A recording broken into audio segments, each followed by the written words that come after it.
done before. I have this thing about having a morning schedule, and if I don't have this like 3 to 6 hour fucking morning routine, essentially I fall apart. Like I know people are like, usually the morning routine is like 2 hours. Yes, 3 hours is going to be our minimum. We're going to start from the time this little ticker started. I'm going to give you guys an update on what we're watching on TV, so you kind of know. We've been watching a few things. Shut up. I can already hear the audience acting like fucking dumbasses. Fucking whoever showed up right now who hasn't shown up yet, you're a dumbass. Go back home. Sage. Gone. So this isn't meant for you. So first thing we're going to do is I'm going to tell you that I've been watching Dr. Laura Schlesinger lately. Schlesinger. I used to watch her, and I'm kind of glad that I did, starting it, because I found that I'm having both agreements and disagreements with her. On the agreement side, we have a lot of stuff. And on the disagreement side, we have a shitload of stuff too. Let's see. Agree with Dr. Laura. Single women should stay single if they get divorced because the likelihood of the dude being some como is too high statistically. Agree. Unless you're gonna, but so there's a caveat. So Dr. Laura's whole thing is, are we recording? Oh, good.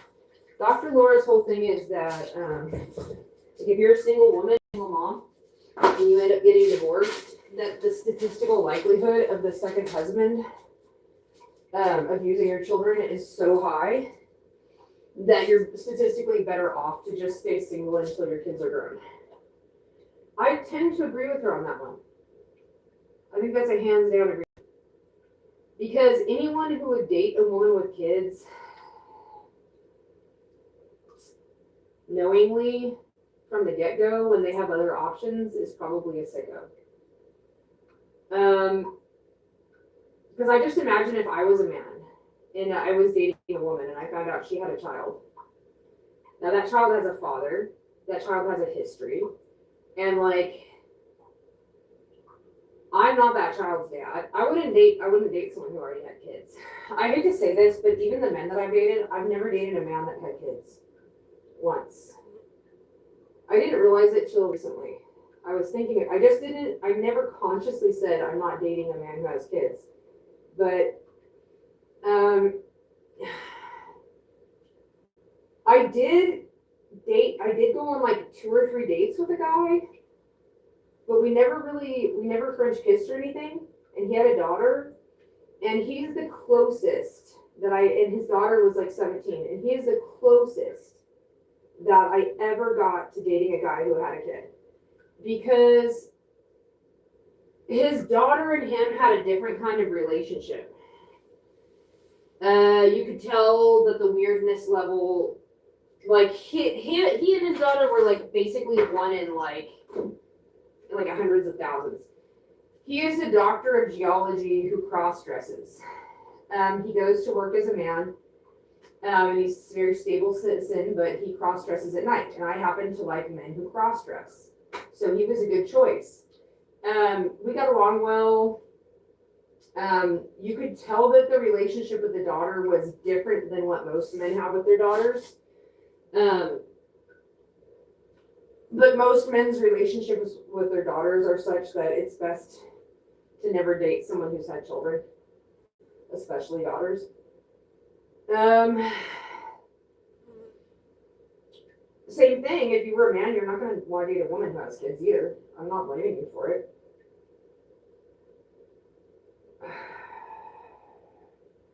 Because I have a theory, and you're not going to like it. If you're a man who has children, you're probably really not going to like it. My theory is this. It's that men who have daughters lose their free will, and they become what I call flowers. They're dandies of their daughters. They're mind control victims. Anything and everything they do never steps outside of the purview of their daughters. You might as well, if you really like them, well then go find out who his grown daughter is and date her instead, because that's who you're really dating. So why bother?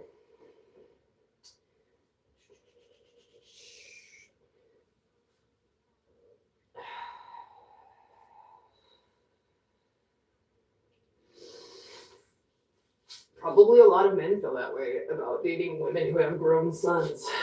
You're really dating her sons. Why are you even bothering? Yep.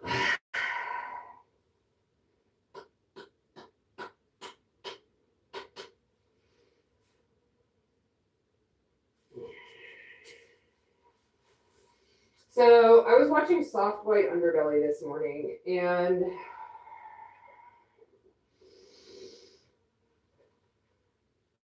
I decided that every time I get a temptation to listen to any preacher, rabbi, pastor, you name it, that I'm going to instead turn on Soft White Underbelly or some equivalent and listen to a prostitute on crack instead.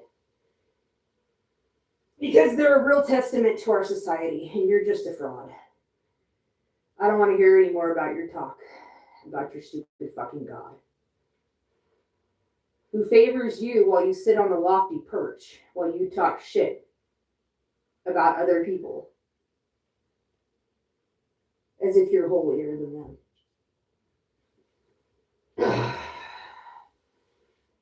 You haven't even lived life on this planet for what it is, so why would I listen to you? Why would I listen to you, you self-righteous bastard? Every man in the ministry, you're a self-righteous fucking bastard. Yes, you are. You're a self-righteous fucking bastard, the good old boys club that never saved a soul. But boy, did it hurt a bunch of them.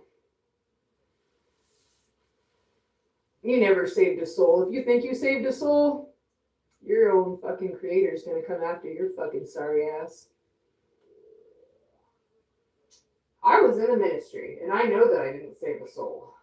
Not only that, a lot of times I think they were better off beforehand, by far. The church doesn't have anything to offer. It only has to take. Unless you're a neurotypical, then it's a perfect environment for you to sort of grow your self-righteousness.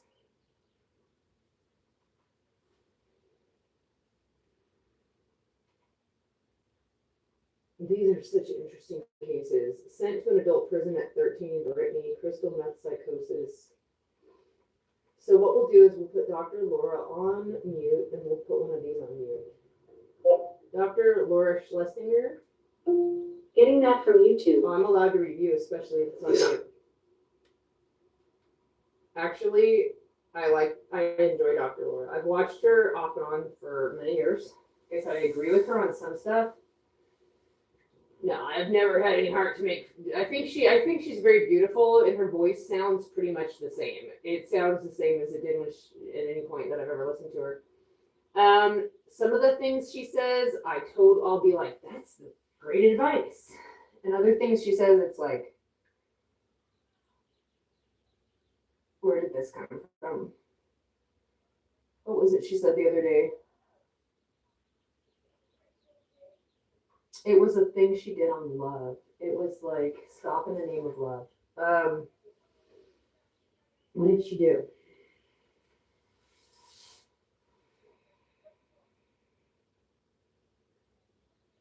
Oh my God. Yes, there was a woman that called in.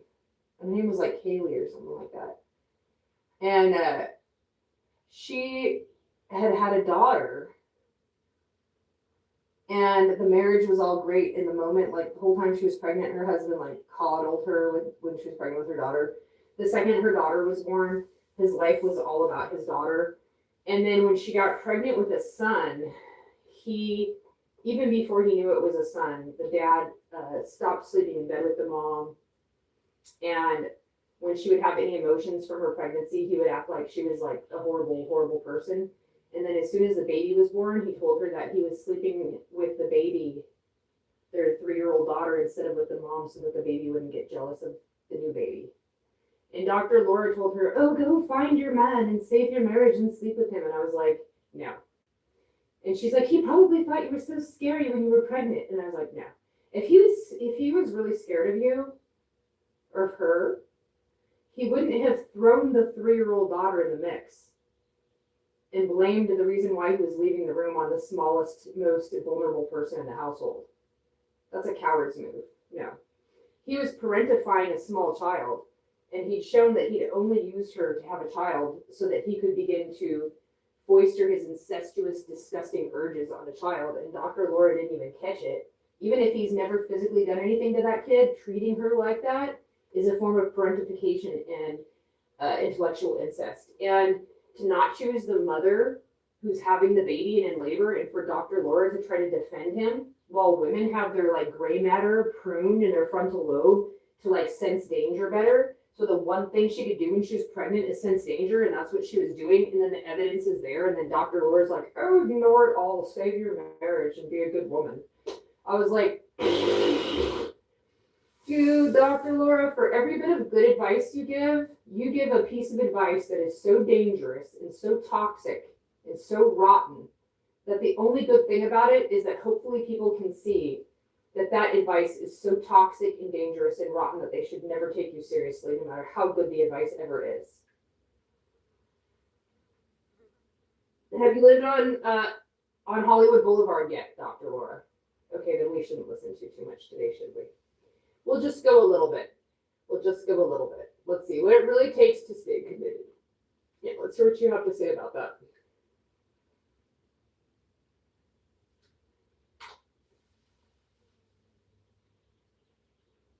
She gave some great advice, though. There was a lady who called in who had a half-sister who'd been rather abused and forced to raise all her half-siblings, and they had a strained relationship. And Dr. Laura said, go to your half-sister and tell her that you realize that you were benefited and given all these advantages that she wasn't given, and show her empathy and acknowledge that she was given a short end of the stick for you to be blessed.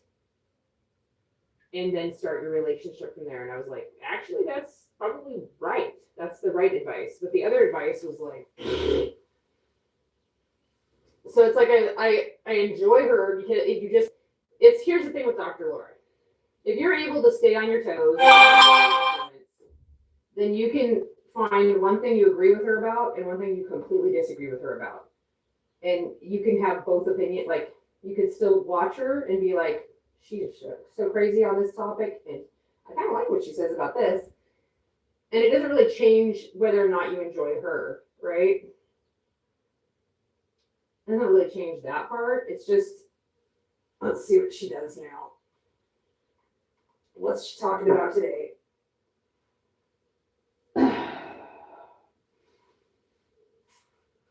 gotta turn the captions on. Hello, person who just showed up.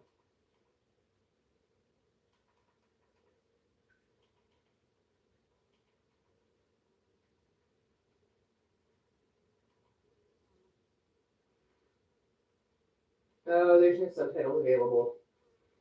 So I won't watch it then, because if I can't subtitle and tell you what she's saying, then I can't do it. I could only you know, let's see, what can I watch?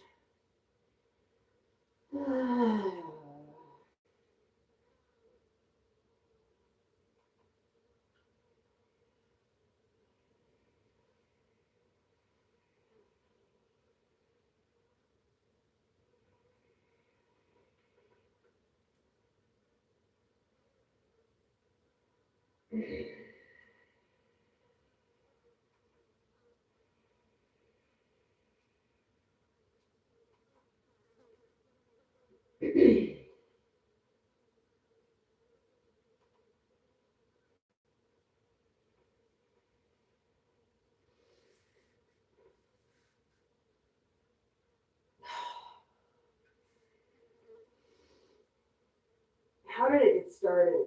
He had a nurse from the ER who had worked both Hollywood and Santa Monica and had ran into like A-list celebrities and was saying that he saw them when they were like at the hospital. So some of them are assholes and some of them are nice.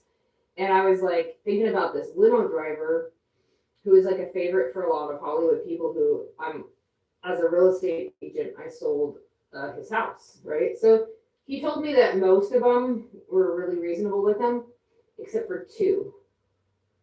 He said the two people that were rude were Dolly Parton and Barbara Streisand. He was a favorite though with like Barry White, what's the name of that one guy always running around town playing the fiddle, Willie Nelson. Dan Aykroyd. Who else? I've talked about Michael quite a bit in my videos. Michael is the limo driver. It's like he's an autistic person that can drive. Truly, like it's like he's truly seems like autistic, but like most people who are severely autistic can't drive. So this limo driver whose house I sold. So he told me about his childhood. And the way he grew up was that when he was a kid, he said he went to school and everything, like he was allowed to go to school, but that when he was at home, his mom would lock him in his bedroom. He'd have enough food and he had a TV set, but that he was not allowed to come out under any circumstances from the time he came home from school to the time that he left the next day. Now, how did he go to the bathroom? I don't know if he had a bathroom in his room. She may have given him the one with the bathroom.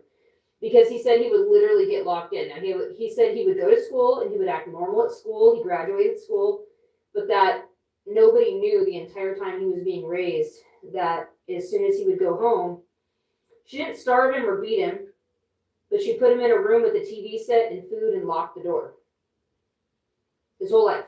Now, he said the reason why, he said his mother told him it was because bill collectors would be coming around and she didn't want to have him exposed to that.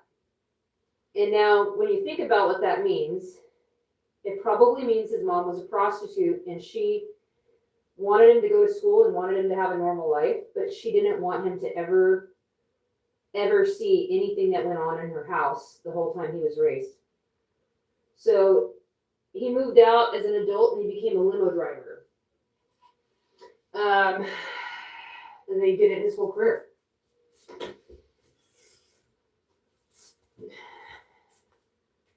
I guess you followed Dr. Laura's advice. Don't let your kids meet your new boyfriend.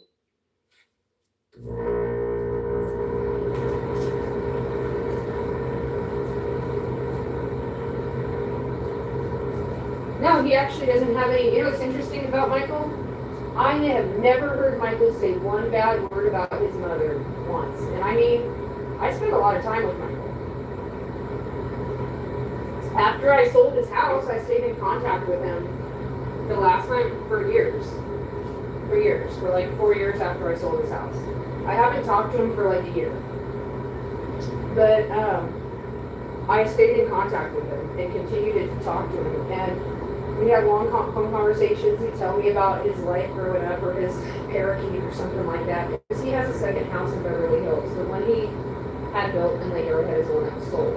And so his mother, he never said an ill word one time about his mother. Never trust a man who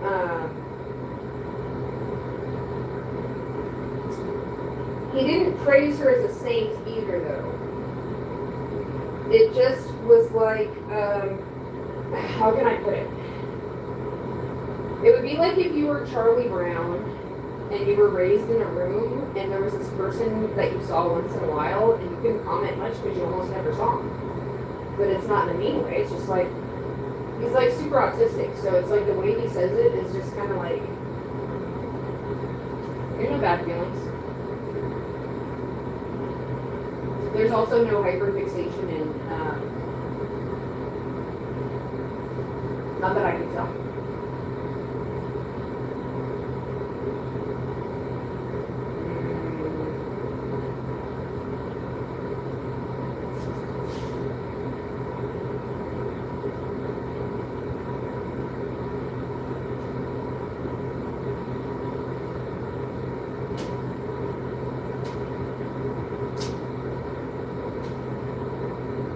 On a lighter note, shouldn't even bring it up. Somebody went so crazed on Miley Cyrus's face for some beauty contest thing that I saw a picture of her and I was like, oh my god, you guys better be able to put her face back to normal. I can't believe you fucking did that. But they did. I saw her on Sesame Street in a recent concert thing and they put her right back to looking normal, which was fucking amazing because usually it doesn't happen like that. And I'm not trying to say it to be mean. I mean, this shit could happen, you know, if I was her, I'm sure it would have happened to me too. And that's what I was trying to say yesterday. Yesterday what I was saying was that, first let me see if anybody's watching, because I feel like this point is so important that you're going to scare them away. Oh, 4 people. Okay. So I feel like this point is really important.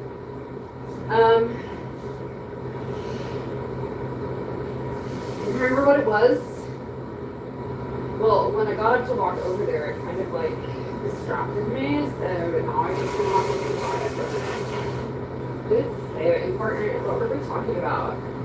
Oh, Miley Cyrus. People, oh, I know what it was. So I was watching Soft White Underbelly, okay? And this is a show where they interview people straight off of Hollywood Boulevard and stuff like that. You can go check it out if you like. While I was watching it, I decided that I was going to watch, every time I feel tempted to watch a rabbi, priest, or some other holy man, instead I'm going to go watch Soft White Underbelly and listen to a prostitute on crack instead. Maybe Sister Rebecca. Because you guys just sound, once you listen to those people talk, the rest of you guys seem like self-righteous pricks who are talking out of their ass because they've never lived their lives because their fucking genetics are just non-existent. Non-existent waste matter. I realized something. Every person who thinks that there's such a thing as holiness is completely mentally sick, deranged, blasphemous, reprobate, and should be gotten away with.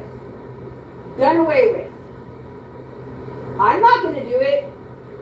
All I can do is hope that a plague takes you out. I'm not holy. People who, I want you to stop for just 1 minute. In your lifetime, have you ever known one person who was halfway decent who told you about how righteous or holy they were? One. It's been my experience that if someone introduces themselves by telling you how good they are, how kind they are, they're trying to get you to listen to their testimony so you never watch their behavior. People who tell you about their own virtue are the most wicked people on the planet. People who virtue signal and say they're somehow holy and they somehow know what the holiness standard is while they're just another human, right? And they're going to hold it up against you as if they're higher. These are the most, there's not even, holiness doesn't even exist. Because if anything's holy, then everything's holy. And if nothing's holy, then everything's holy. So then it doesn't make a goddamn difference. Your holiness is a fucking laser beam of rejection of the rest of creation to make yourself look fucking self-righteous over whatever creator there is. I don't want to hear a goddamn word from a holy man. You might as well have the larynx struck from your goddamn throats. You pieces of shit.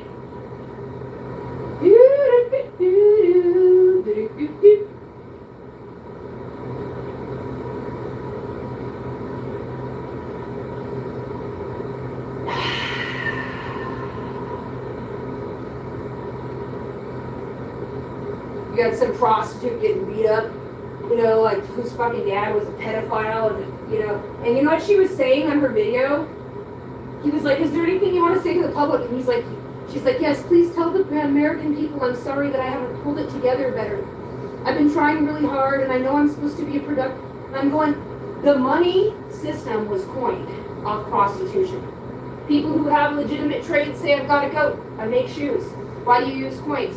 Coins from the get-go were used for prostitution, for people who were trading something and taking advantage of human beings and treating them like their human body didn't matter. So for the worst pieces of shit created coinage, the Hamelech, the fucking piece of shit that will sit in the grave and be mocked and shamed for all eternity as shit. We don't want a king.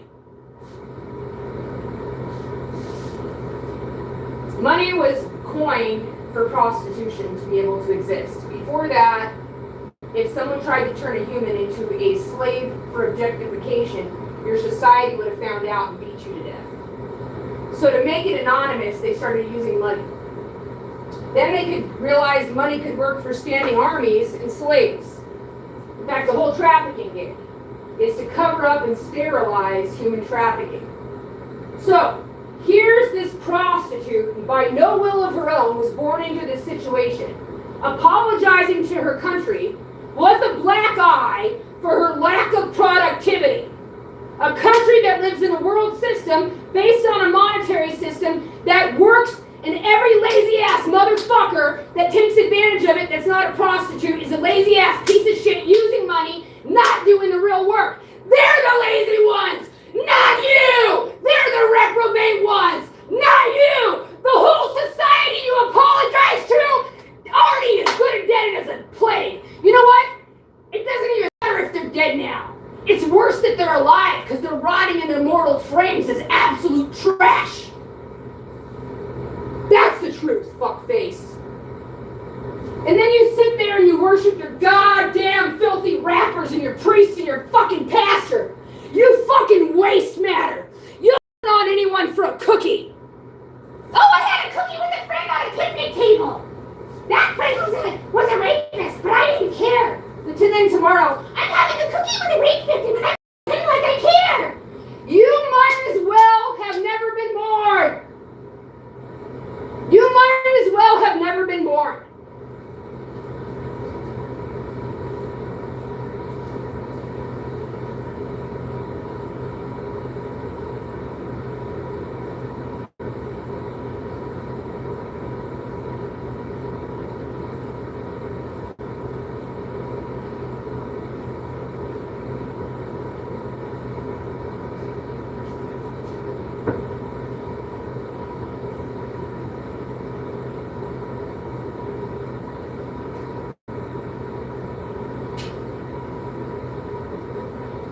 You're an embarrassment. You're an embarrassment.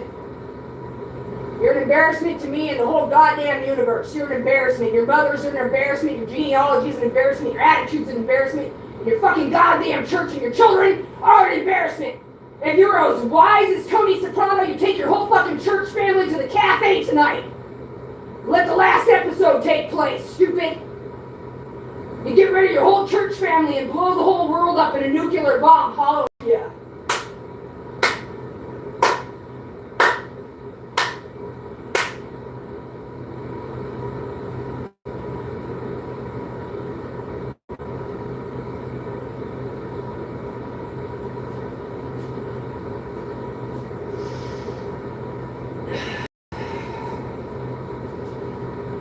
Woke up this morning and I got myself a gun. Mama said you ought to be the chosen one. She said, you're 1 in a million, you'll burn to shine.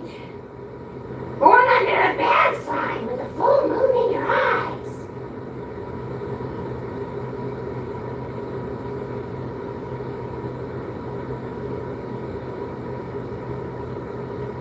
You think there's a day we're all going to be embarrassed about what our mother showed us? It'll turn out she never said any of that shit. She was possessed in the Matrix, held down, and your father whispered those words through her possessed frame that she never meant. Goddamn bastards. All of humanity. Eve would have bored every last one of you if she had a chance. And she'd be right. And she would be right.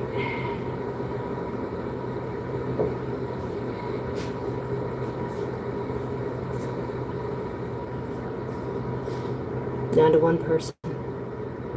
But it looks like we have perhaps 30 minutes of yoga in there.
No, not one.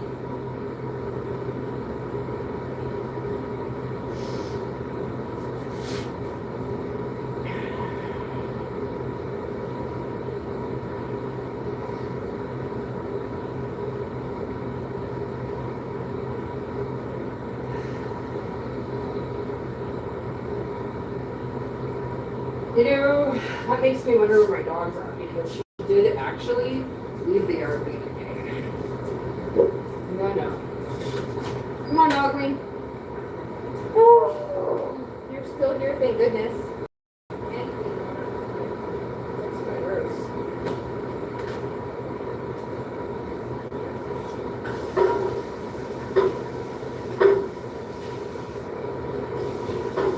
Darling. Oh, Lily. She likes to walk so much. Then when she's not on a walk, she looks a little bit crestfallen.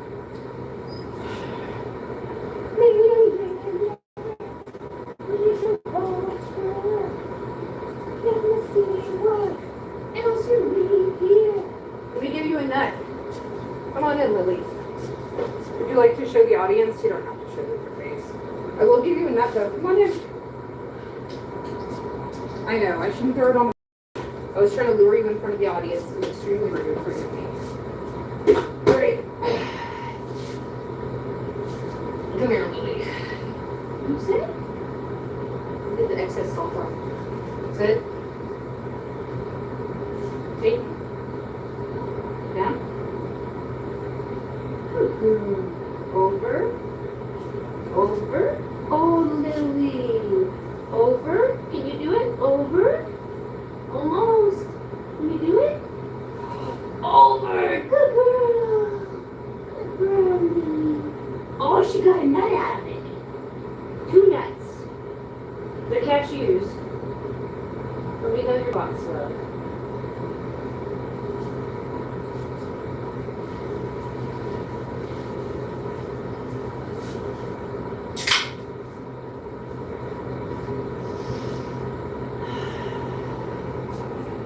Sometimes if I vent too hard, the dog starts to get a little concerned, and I feel like I have to just let it calm down for a second.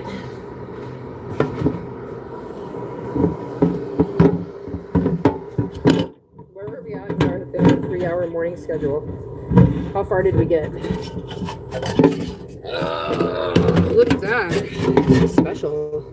We got, pretty sure we got like, how far did we get? 36 minutes into the morning routine.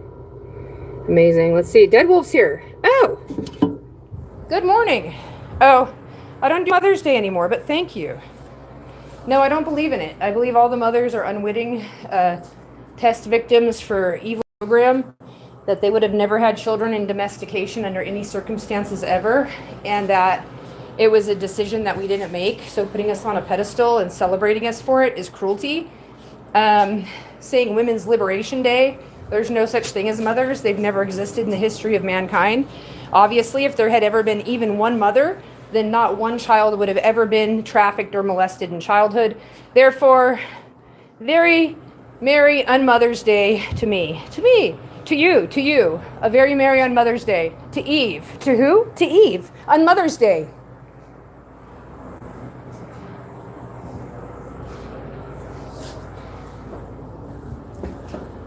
On Mother's Day. Let's do our breathing now. This is where we do the deep breathing. We are at 37 minutes and 55 seconds, 10 minutes. They say sometimes the most mind control you're ever going to not be under is when you do controlled breathing and you move your eyes on purpose, because your eyes are part of your brain. So that's what we're going to do for 10 minutes, starting now. In through the nose. Hold it. Now, if you want, you could actually put a finger over a one nostril when you breathe out and still do the Darth Vader breath.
All right, we did our 10 minutes of nasal Darth Vader-ish kind of breathing. Now we're going to do our... it's an ADHD exercise. They did it in San Bernardino in the prisons. It's called eye yoga, and they found out the attrition rate dropped dramatically. So if you believe prisoners are under mind control, then their mind control rates dropped. My sister's a neuroscientist, and her thesis at Vanderbilt University was on the eye. She did surgeries and stuff on tracked the 3D brainwaves of macaque monkeys and stuff. But she's like the evil scientist from Fern Gully, as a matter of fact. So here's our pen. This is the ADHD eyes. You got one of these puppies at home? The eyes are the exposed part of your brain in essence. What you're going to do is you're going to take this pen and you're going to go out. And you're going to pull it in. And you're going to move it around for 10 minutes. I know Jeffrey Doherty does that cold gun. I'm not saying that's true. A lot of people say that's a really good one too. So eye meditation, here goes.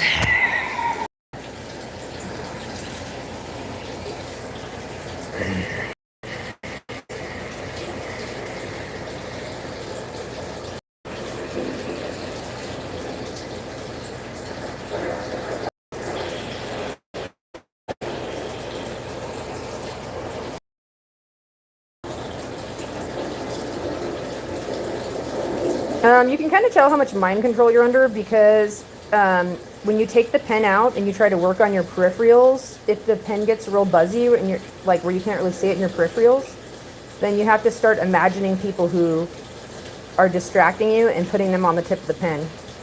And suddenly you'll be able to see it clearly.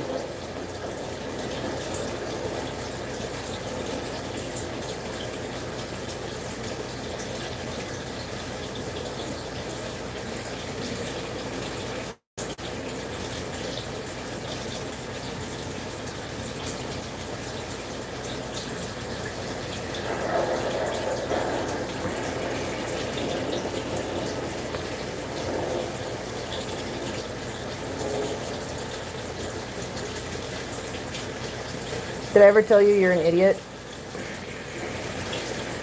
Talking to my enemies right now.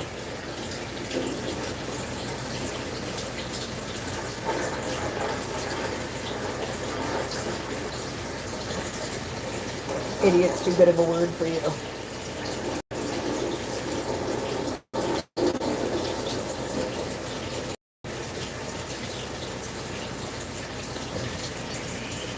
So right now my peripheral on my left side is super easy to work with, but my right side peripheral is being affected. This is something you can try out on yourself. Get your pen.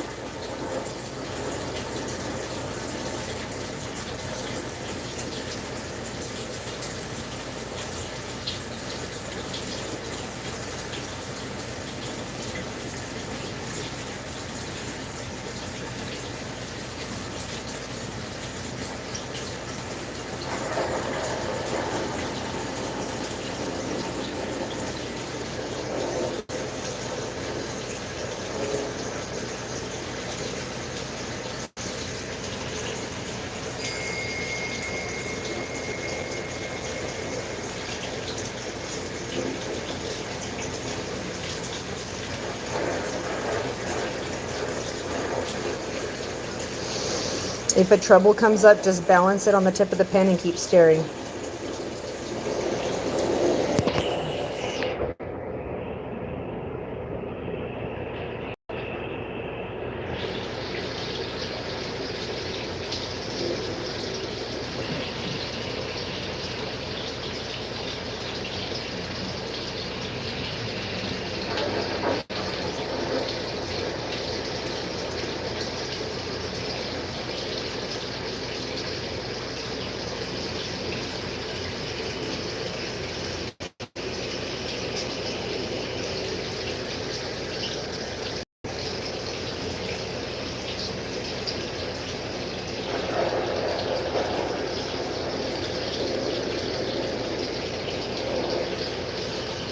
How are you going to get a whole bunch of women off drugs when drugs are the only thing that's allowing them to remain here?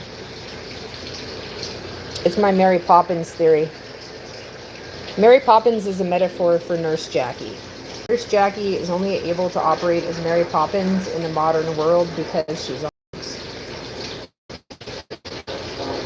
The world is too space, and sensitive women are going to be on drugs. For me, it's marijuana, but like you see people who get like on pills or heroin and stuff on the streets, like they've shown in monkeys that monkeys don't get addicted to shit. Like if they have endless access to cocaine, but they were not emotionally abused, they don't abuse it.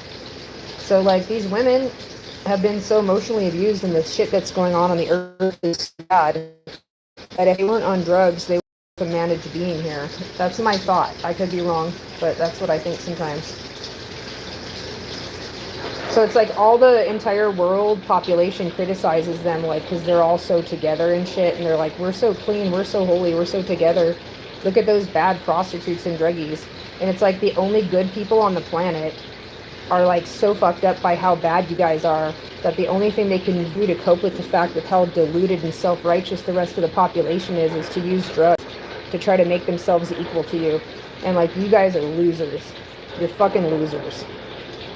Looking down at the population of people who use drugs, like the people who use drugs got abused in childhood because they were made of something better than you. If they were made of trash, they would have been given an easy childhood here on this planet. That's the sign of trash. You got an easy childhood? Somebody else put themselves out for you? You must be trash. Because if you have any worth at all, this planet is full of wickedness, and they will treat you like fucking shit till you have used drugs or something else. And I guarantee it. And if you have never used, I've got a lot of sober family members.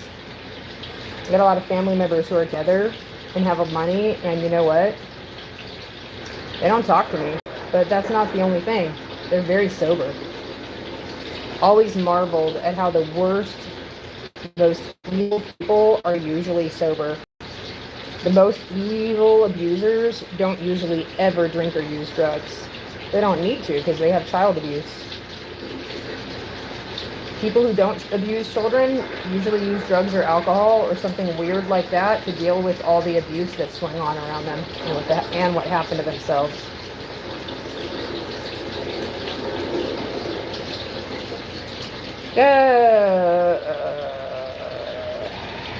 On a gross note, I don't know, how gross do we want to get on our YouTube channel? Most people keep their channels so official. Have you noticed that? Like, they don't tell you they had to go to the dentist last Tuesday. Okay, some people do. But most YouTubers, okay, so some of the YouTubers that I watch that I enjoy watching, Cheryl Rainfeld or Doreen Datan, will tell you if they went to the dentist's office, and actually I do find it helpful when they say things about the dentist visit because it helps me to cope with it. But most the YouTubers who like have their shit together will never discuss a dentist visit or something that's happened with their teeth that scared them, ever. Because they're too cool for that. They just have to go get all, crowns and fucking veneers without explaining that they had to go through the same trouble as everybody else. Although I will tell you this, my mother was a narcissist. And she tested on real testing as being in the top 1 percentile of narcissists. Do you want to know something about her teeth? She never used drugs her whole life. But her teeth were perfect. I don't think my mother ever had a cavity, and I don't think she ever lost one tooth her entire life. So being a good person does not mean that you're going to have a good, clean dental record. If you're really evil and you never have a conscience, you could have perfect teeth. So go figure that one out. I still haven't figured it out. So what happened was I had to have a back molar worked on, and they put like put this temporary crown on it, and I think they nicked the tooth next to it on accident, or maybe there was a crack already or something, but like a tiny little crack formed with a little piece of like tooth on the tooth next to it that's been checked numerous times for being healthy.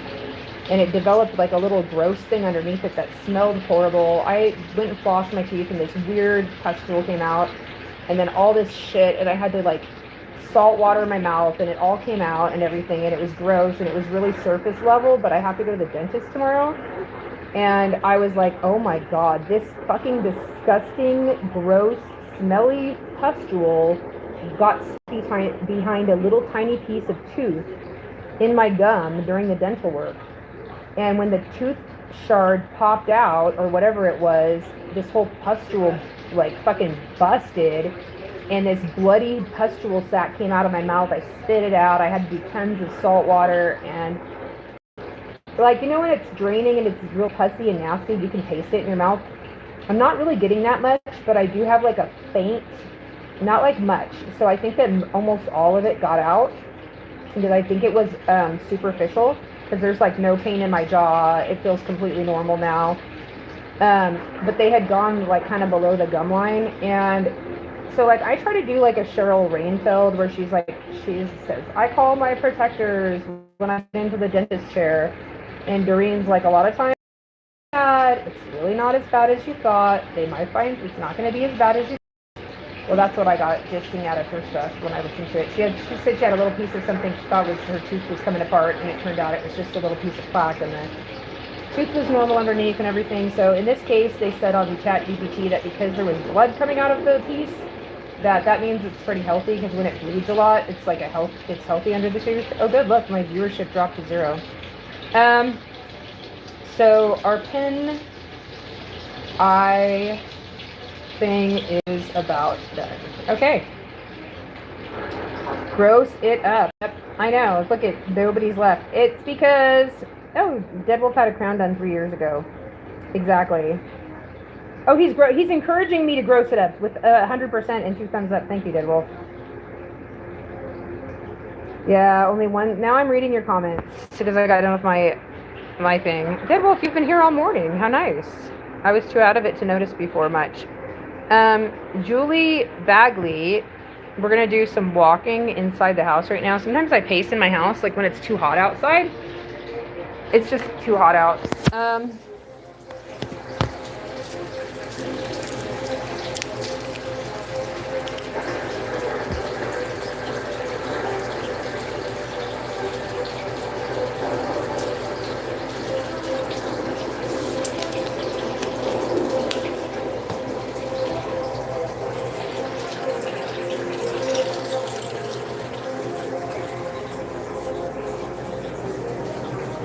So, Axel, Dev, you and your family are cursed with the curse. All the teeth will rot out of your mouth, and all your families are dead. Chapter and verse. Get off my channel. You're deleted from life. You're uglier than fuck, and your fruit was never ripe. You're rotten as shit. Your grandmother's a hog. She was never a female. You're not worthy to be a dog.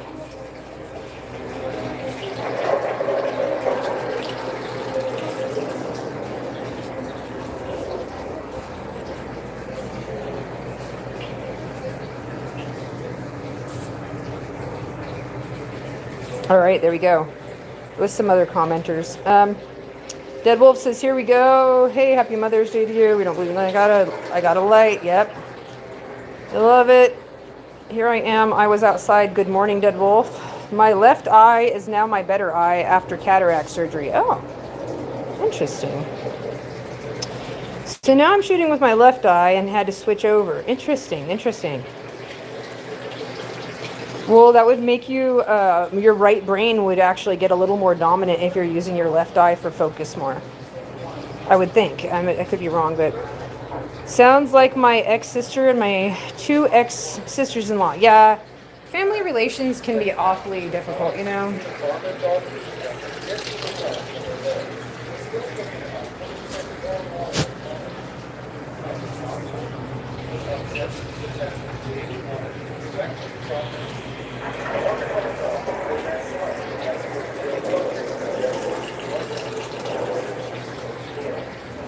Hi, Dead Wolf. All right. Yep.